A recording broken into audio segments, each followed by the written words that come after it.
घर ओळा काठीचा डाळी तू हिरवा विठ्ठला उजळाल आभाळ रामाच्या पायी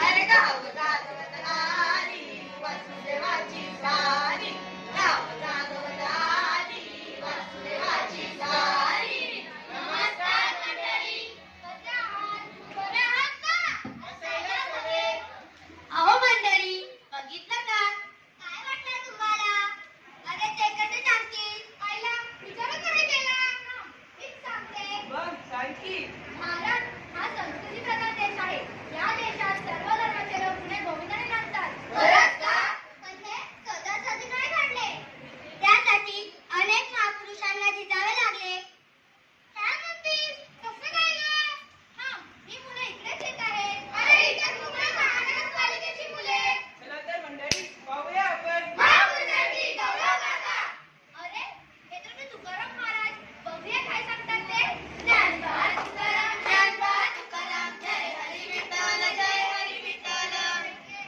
या रे या गाढ याती भवती लानी नर ज्ञानबा तुकाराम जय हरी विठ्ठल बघितलं त्या काळात तुकाराम महाराजांनी स्त्री पुरुष समानता स्थापन केली कर्मकांडाविरोधात त्यांनी बंड पुकारले चामारी असं होय ते होय रे थांब माझी चूक पेटली तुकाराम महाराज म्हणजे शिवाजी महाराजांचे गुरु अगदी बरोबर आहे त्याच मुळी छत्रपती शिवाजी महाराजांचा विजय असो मुद्रा नासाहेब मुद्रा शिवबाग आज स्वराज्यातील बायका मुली सुरक्षित नाही रयतेला वाली नाही जाती जातीमध्ये तेढ आहे यासाठी तुला स्वराज्याची निर्मिती करावीच लागणार जी मासाहेब छत्रपती शिवाजी महाराजांचा विजय असो अशी कितीतरी उदाहरणे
आता ते कसे काय? Mike Hindu colony ambulance. अरे हो, पण एकट्याने. हो, एकट्याने. पण त्यांना रमाबाईंची कोणी साथ होती. ते बाई कसे काय? चला तर पाहूया. बाबासाहेब, दफनविधीसाठी कपडे द्या. बाबासाहेब. राहून दे नाही होणार तुझ्या नावात मोठा कर रे